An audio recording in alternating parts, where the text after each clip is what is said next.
Like any seasoned swashbuckler would say, X marks the spot. Welcome back to the KB Cabinet channel. My name is Rob, and in this video we're going to be making a cabinet end panel out of machine grade MDF. We're going to be putting an X pattern in the center of it. We're going to do all the designing in V-Carve, and like always, we're going to send it out to the CNC machine where the magic happens. If only there was a chest full of gold behind this thing.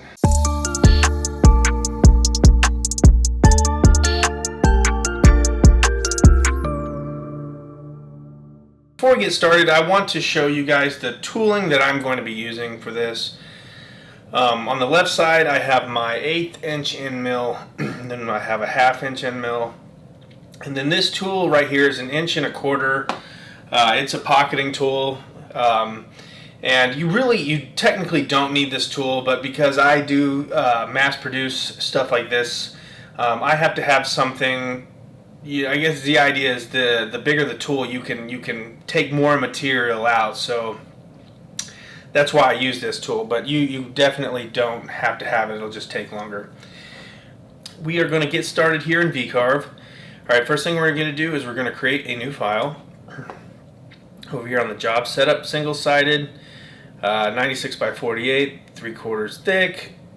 We're going to reference the machine bed for the 0 point. Everything looks good.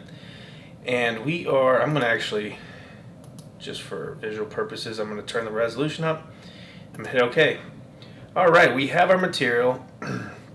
I'll drag this up here so you can see the hotkeys. So the first thing I am going to do is I'm going to come up here to layer. I'm just going to rename this. Just call it base layer. Alright, so I'm going to come over here to draw a rectangle. Make sure X and Y is zeroed out. I already have this set in, but we're going to do it at 35 inches tall by 23 1/4 wide, and I'll explain the width here in a second, but we create that. So the first thing I'm going to do is I'm going to create a vertical guide.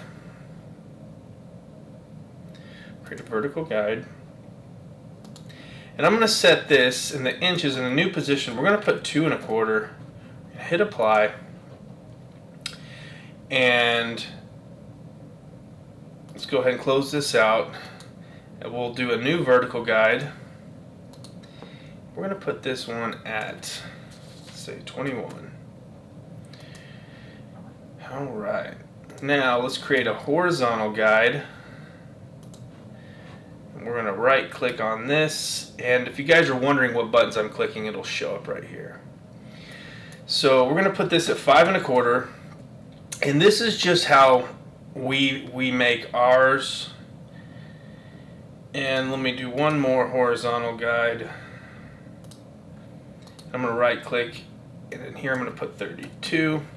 Alright, so basically what I'm doing, if you can imagine this interior where these guidelines are, this is what's going to be pocketed out initially. Like if you were going to not do an X pattern, we do ours with 5 1/4 at the bottom and then 3 inches all the way around. So this is 3 inches, but this is 2 1/4 and this is 2 1/4. And the reason is that imagine the cabinet face frame. It's going to butt up to that. That's going to be another 3/4 inch. So that face frame is going to make up the difference. So that'll end up being 3/4 inch. And if this was, let's say, an island, this cabinet was going in an island, and we're going to have a back panel on it. So that back panel is going to be another 3/4 inch. So these both sides will end up being 3 inches. All right. So basically, all I'm going to do now is we're going to go to the line tool right here. We're going to turn on snapping. Let's zoom in here. We're going to connect this box. The guides, we're just going to all 4 corners of the box we just made.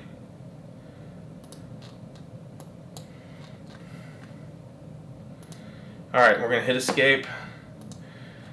Alright, I'm going to delete out this guide for now. So you can kind of see this is the basic shape, and if you're doing a regular shaker style panel, you know, this is as far as you would need to go. But we're not doing regular, we're doing cool. I don't think I need this guide either.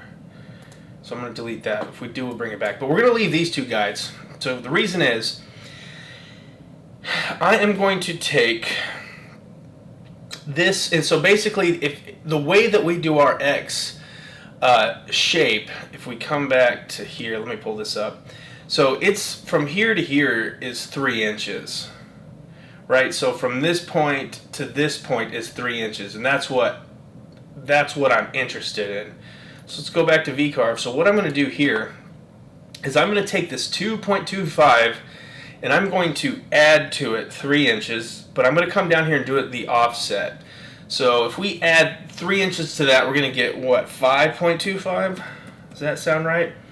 So we're going to hit create new guide using the offset, and so that's going to push it, that's going to create a second guide 3 inches in referencing this guide. So we're going to close that out, and we're going to do the same thing here, except for this time I have to subtract the 3 because as you increase this number, you move left to right. So we'll come down to here and we'll put 18. Create new guide. Beautiful. That's what you want to see. This next step, we're going to turn snapping back on. We are going to get our line tool. We'll start left to right. So basically all I'm doing is I'm going to click this one first, and I'm going to connect it all the way down here. I'm going to hit escape. I'm going to do it again. This one we're going to click right here, and we're going to go to this guide point that we made. Hit escape. And you might have guessed we were going to do the exact same thing over here. So let me get the point. Alright, right there. Do the line tool again.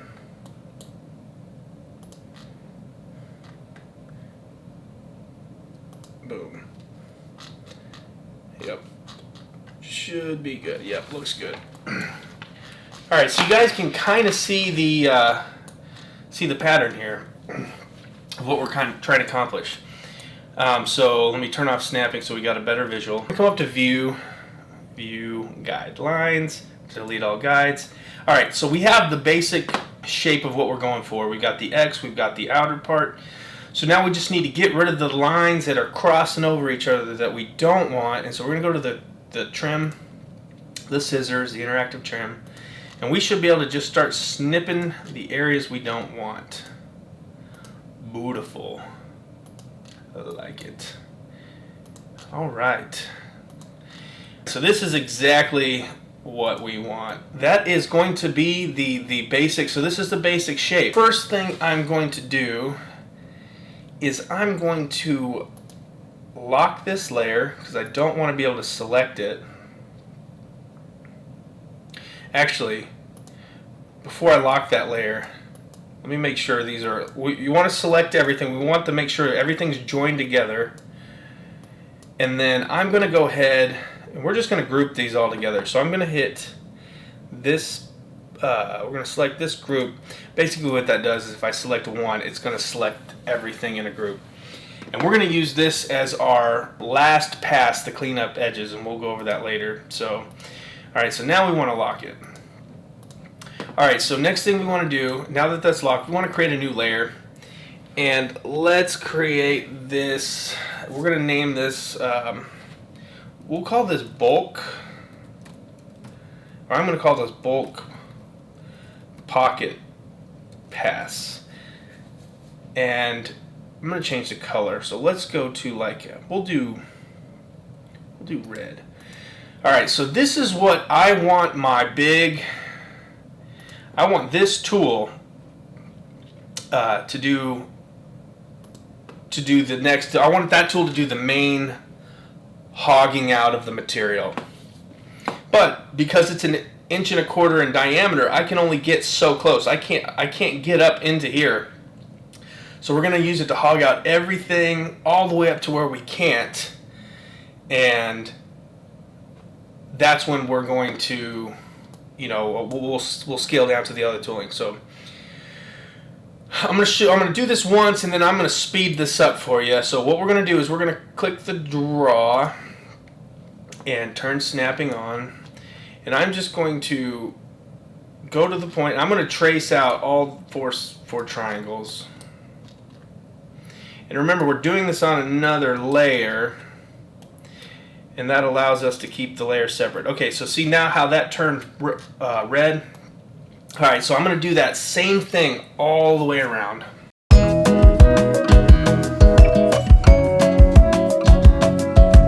Alright, now that we got everything traced back over those triangles on our new bulk pass layer, what we want to do now is we want to go to this create fillet.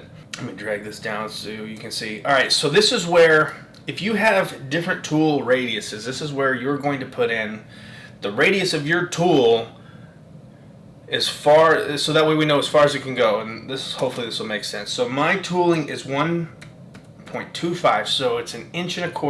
So now basically what I'm going to do here is I'm going to come over to the corners, and you can see how this is starting to radius the corners.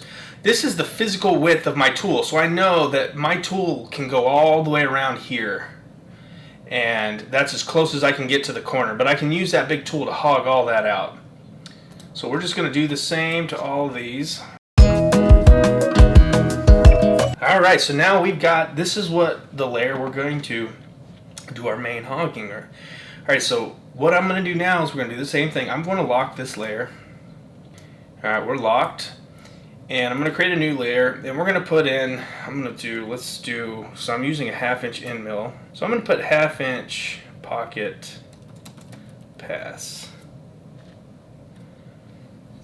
Alright, what color should we go with? We just did a red, so let's do a blue. Why not? I like color. We're gonna get, it's gonna look like an artboard here in a second anyway. So we'll go blue. Alright, so now we're gonna pretty much do the exact same thing. So we're gonna let's turn on snapping. We're gonna get our line tool. And this, what I'm about to do now, is not scientific at all. So there might be a better way to do this, but this is just how I designed it out literally last night. So we're gonna make a bigger we're gonna make a triangle, but basically we're gonna come down past the chamfer, and this is where my 1/2 inch tool, I'm gonna transition down to the 1/2 inch tooling to basically hog out the rest of this all the way down to where I can't get that tooling in there anymore. And so basically it's the same thing. I'm going to do this to all the corners except for these corners.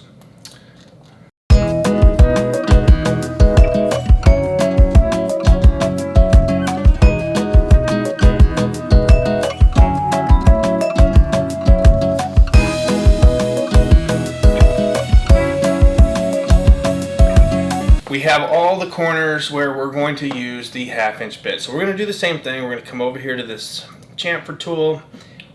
We're going to put in 0.5 inches instead. So we're going to come over here. Let's click the tip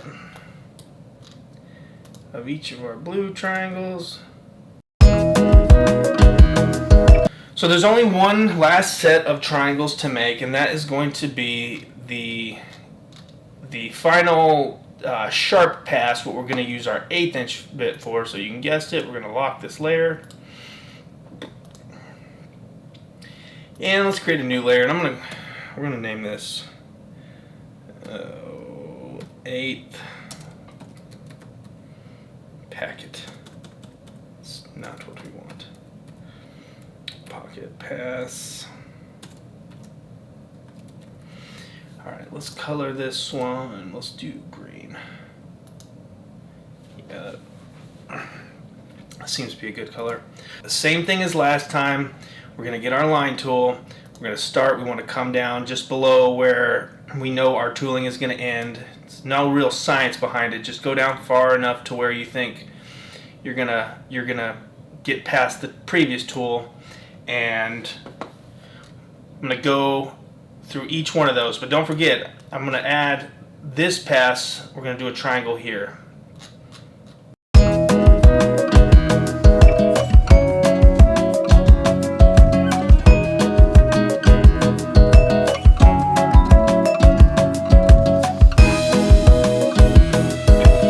Alright, we have got everything I think mapped out, and it's looking like a Christmas tree. And I hope all these lines aren't confusing, because I know it looks pretty wild right now.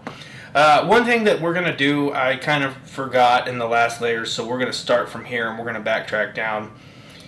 We've got everything locked, so we want to make sure everything's locked except for this last one we just did, which is all the green. So we're gonna select them all, and since we're only on this layer, we should only select the ones we did just now. So I'm gonna come up and I'm gonna group these, so that way if I select one, we select them all.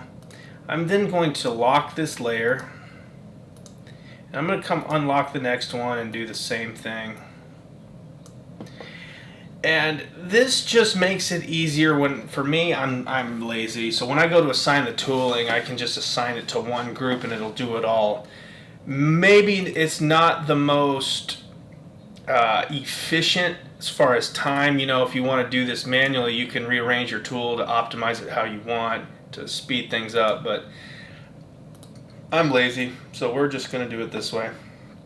So we're going to group that, and then I believe, and I'm gonna turn off all these so I can see my base. I think we grouped these already. Yeah, we grouped these at the beginning. All right, so let's turn everything on. All right, so now we're pretty much done. We're done in the drawing stage. So now we're going to move over here to the toolpath. So we're gonna come up here to this blue arrow, switch to the toolpath operation. All right. There we go. Okay, so now we're going to start assigning our tools. The first thing we have to do, we have to go through and we have to actually unlock all these layers now. And I'm going to just keep this base, I'm going to keep the base layer locked.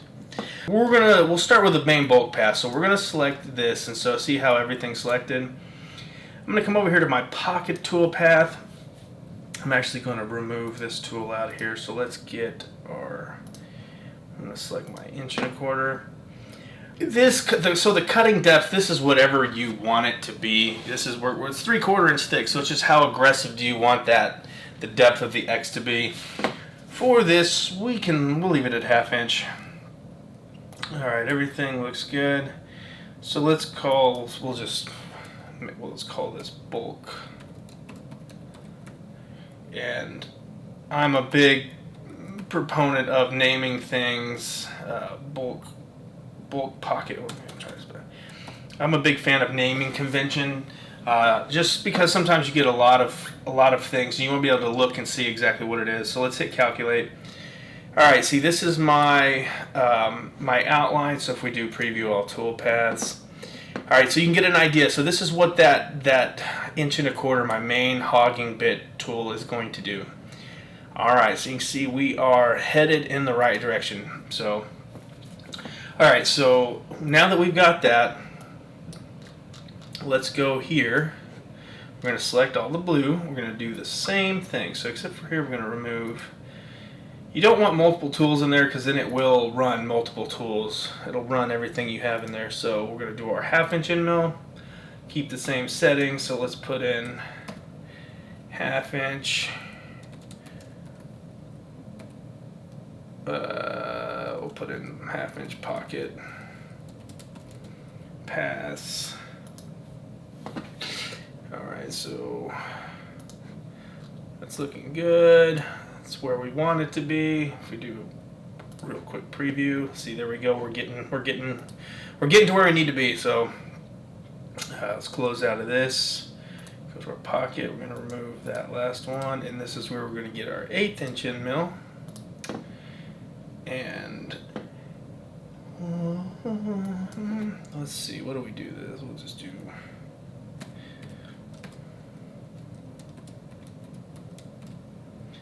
What did I do? Okay, so we'll hit calculate. This should give us our sharp edges. So let's just preview visible toolpath. Bam. That is exactly what we want. All right, so what we're going to do now, and I'm telling you this because of experience after having ran a few of these. you're going to get some tooling marks on the inside. So if we stop at this phase and we just cut it out, you're going to have some tooling marks. And so what we're going to want to do is we want to close out this. We're going to want to turn off. So let's go back to our 2D view here. And let's turn off the light bulb over here of the other layers. So that's just going to make them where we can't see them. And then we're going to, let's come back to our base layer and let's unlock it so we can select it. Alright, so this is what we are going to use for our cleanup pass. The way that we're going to do this is I'm going to come here to my profile toolpath. We want the cutting depth to be 5.5. I'm going to select my 1/8 inch end mill, and we want it to go down. We want to go down the full depth. Right, so, all right, I'm actually going to down here in machine vectors. I'm going to do this on the line, and what that means is I'm going to run that 1/8 inch tooling right along the line. So half of that 1/16 is going to be in the pocketed area, and only a 1/16 is going to be used as a cleanup pass. So we'll do the 1/8. Let's just say clean up. We'll just leave it at that.